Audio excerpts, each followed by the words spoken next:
Hello all, welcome to my daily streams. So இன்றைக்கி நம்ம என்ன பார்க்க போகிறோன்னா, ஒரு டிஃப்ரெண்ட்டான பிண்டி மசாலா, லேடிஸ் ஃபிங்கர் மசாலா இல்லை வெண்டைக்காய் மசாலா எப்படி பண்ணுறதுன்னு பார்ப்போம்.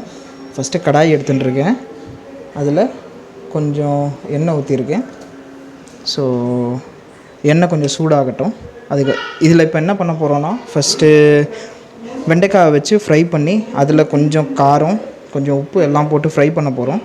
அதுக்கப்புறம் தான் மசாலா ரெடி பண்ணி ரெண்டுத்தையும் மிக்ஸ் பண்ண போகிறோம். ஸோ எப்படி பண்ணுறதுன்னு பார்ப்போம், வாங்க பார்க்கலாம். இப்போது எண்ணெய் நல்லா சூடாயிடுச்சு. ஸோ இதில் நம்ம வெண்டைக்காவை போட்டுப்போம்.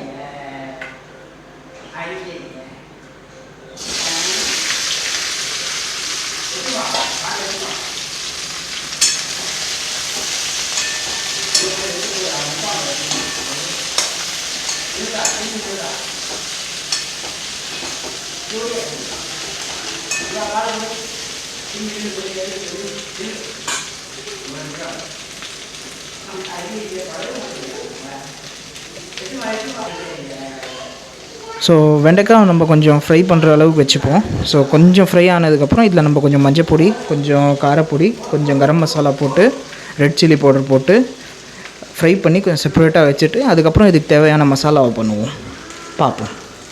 ஸோ இப்போ பார்த்தீங்கன்னா வெண்டைக்காய் கொஞ்சம் ஃப்ரை ஆகிடுச்சு. ஸோ இந்த ஸ்டேஜில் நம்ம கொஞ்சம் உப்பும் கொஞ்சம் காரமும் போட்டுப்போம். ஸோ ஃபஸ்ட்டு நான் வெண்டைக்காய்க்கு தேவையான உப்பு, வெண்டைக்காய் தேவையான காரம், ரெட் சில்லி பவுடர் போட்டுருக்கேன், 1 டீஸ்பூன் உப்பு. இப்போ நான் பிண்டி மசாலாவில் 1/4 டீஸ்பூன் உப்பு, 1 டீஸ்பூன் ரெட் சில்லி பவுடர், கொஞ்சம் சாம்பார் பொடி போட்டிருக்கேன். ஸோ மிக்ஸ் பண்ணி நல்லா ஃப்ரை பண்ண விடுவோம். அப்போ தான் இதில் கொஞ்சம் காரம் ஏறும்.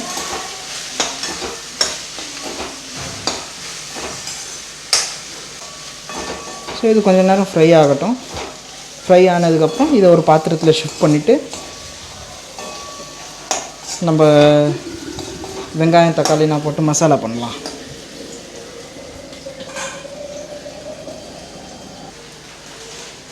இப்போ வெண்டைக்காய் நல்லா ஃப்ரை ஆகிடுச்சு. ஸோ இதை நம்ம இப்போ ஒரு பேசனில் ட்ரான்ஸ்ஃபர் பண்ணிவிட்டு இதில் அதுக்கப்புறம் மசாலா ரெடி பண்ணுவோம். ஸோ ட்ரான்ஸ்ஃபர் பண்ணிவிட்டு மசாலா ரெடி பண்ணுறப்ப காமிக்கிறேன். இப்போ மசாலா ரெடி பண்ணுறதுக்கு நான் ஒரு 2 டீஸ்பூன் எண்ணெய் ஊற்றுக்கிறேன். ஸோ இப்போ எண்ணெய் காஞ்சதுக்கப்புறம் நம்ம இதில் ஜீரகம், அதுக்கப்புறம் இஞ்சி, அதுக்கப்புறம் பூண்டு, அதுக்கப்புறம் தக்காளி வெங்காயம் போட்டுட்டு கொஞ்சம் மஞ்சப்பொடி, கொஞ்சம் கரம் மசாலா, கொஞ்சம் ரெட் சில்லி பவுடர், கொஞ்சம் சாம்பார் பொடி எல்லாம் போட்டு மசாலா ரெடி பண்ணுவேன். எண்ணெய் காஞ்சிருச்சு. ஸோ கொஞ்சம் ஜீரகம் போட்டுக்கிறேன்.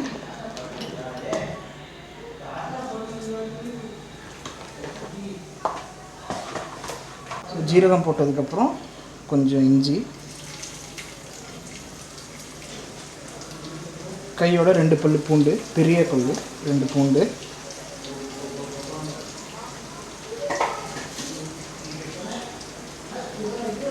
நல்லா மிக்ஸ் பண்ணிக்கலாம். இப்போ பூண்டு கலர் கொஞ்சம் ப்ரௌனிஷாக மாறினதுக்கப்புறம் இதில் நம்ம வெங்காயம் ஆட் பண்ணுவோம்.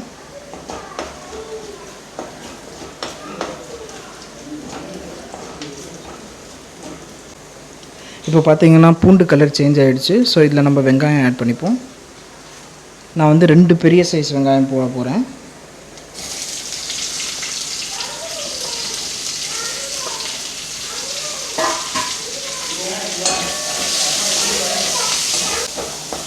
இப்போ நீங்கள் வெண்டைக்காய் ஃப்ரை பண்ண கடாயிலேயே இது பண்ணிங்கன்னா, ஸோ வெண்டைக்காயில் இருக்கிற மசாலாவும் இதில் ஒட்டி இன்னும் கொஞ்சம் நல்லா டேஸ்ட்டாக வரும். ஸோ அந்த கடாயிலேயே அதை வாஷ் பண்ணாமல் பண்ணிங்கன்னா அதில் இருக்கிற மிச்சம் இருக்கிற மசாலாவும் இதில் சேர்ந்து சூப்பராக டேஸ்ட் வரும். ஸோ நான் இதுலேயே பண்ணுறேன், பாருங்கள்.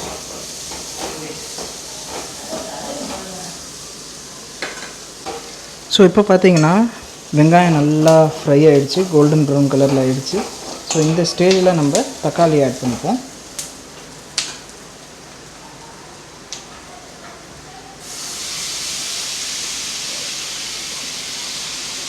நான் 2 மீடியம் சைஸ் தக்காளி எடுத்துட்டுருக்கேன். ஸோ தக்காளி ஆட் பண்ணிவிட்டு நம்ம நல்லா இதை ஃப்ரை பண்ணி நல்ல பேஸ்ட் மாதிரி ஆகட்டும், அது வரைக்கும் வெயிட் பண்ணுவோம். அப்புறம் கொஞ்சம் தக்காளி வதங்கினதுக்கப்புறம் நம்ம இதில் உப்பு, கிரேவிக்கான உப்பு, கொஞ்சம் கரம் மசாலா அண்ட் கொஞ்சம் சாம்பார் பொடி போடுவோம். பாருங்கள் கலர் நல்லா சேஞ்ச் ஆகுது. ஸோ இது கொஞ்சம் நேரம் இருக்கட்டும்.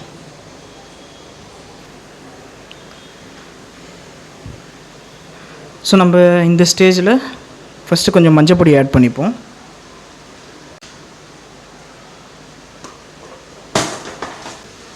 ஒரு 2 teaspoon red chilli powder,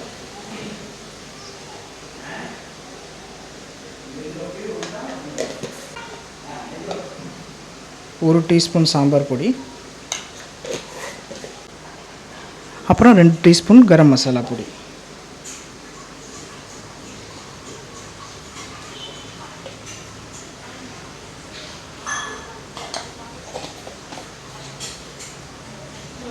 so எல்லாத்தையும் ஆட் பண்ணிவிட்டு நம்ம நல்லா மிக்ஸ் பண்ணுவோம்.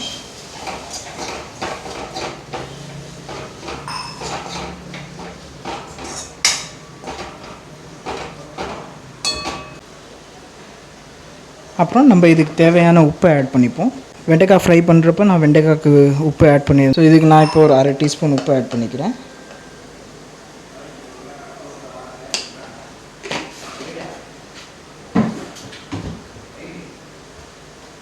இப்போ எல்லாத்தையும் சேர்த்து நல்லா மிக்ஸ் பண்ணிக்கலாம்.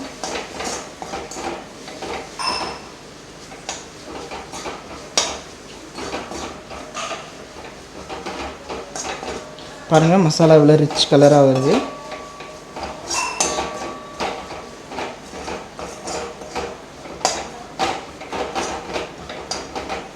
ஸோ இப்போ நான் இது சப்பாத்திக்கு பண்ணுறதுனால நான் கொஞ்சம் கிரேவியாக பண்ண போகிறேன். ஸோ இதில் நான் கொஞ்சம் தண்ணி ஆட் பண்ணுவேன். ரொம்ப நிறையா இல்லாமல் கொஞ்சம் தண்ணி ஊற்றிப்பேன். நான் காமிக்கிறேன்.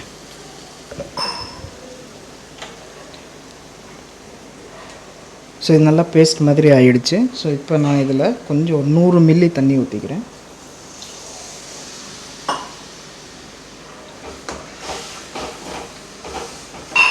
தண்ணி ஊற்றி நல்லா மிக்ஸ் பண்ணிக்கலாம்.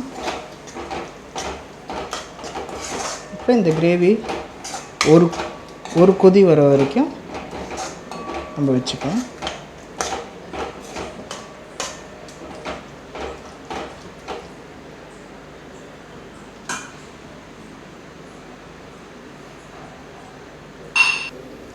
இப்போ பாருங்கள் எப்படி நல்லா கலர்ஃபுல்லாக இருக்குது, நல்லா ரிச் கலராக இருக்குது. மசாலானா நல்லா இறங்குது.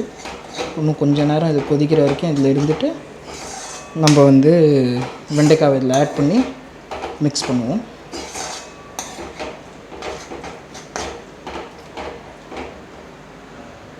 ஸோ ஒரு கொதியல் வரட்டும்.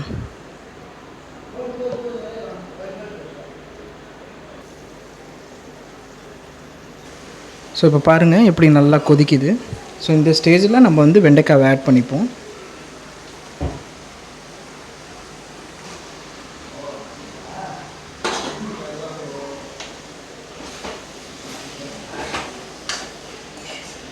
ஆட் பண்ணிவிட்டு நல்லா மிக்ஸ் பண்ணி விடணும். அப்போ தான் மசாலா எல்லா வெண்டைக்காயிலையும் போய் டச் ஆகி நல்லா டேஸ்ட்டாக வரும். ஒன்ஸ் நீங்கள் நல்லா மிக்ஸ் பண்ணினதுக்கப்புறம் இதுக்கு மேலே ஒரு 1/2 டீஸ்பூன் இன்னும் கொஞ்சம் கரம் மசாலா பொடி ஆட் பண்ணிங்க.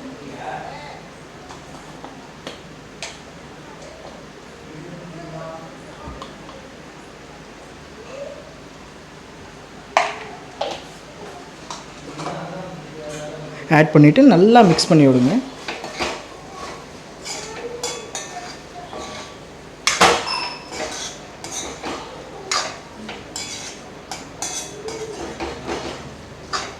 ஸோ இது ஒரு ஃபியூ மினிட்ஸ் 2 to 3 மினிட்ஸ் கொஞ்சம் நல்லா லோ ஃப்ளேமில் குக் ஆனால் நம்மளுக்கு சப்பாத்திக்கு சைட் டிஷ் ரெடி ஆகிடும். ஸோ இதை இப்போ நீங்கள் 2 to 3 மினிட்ஸ் க்ளோஸ் பண்ணி வச்சுக்கலாம்.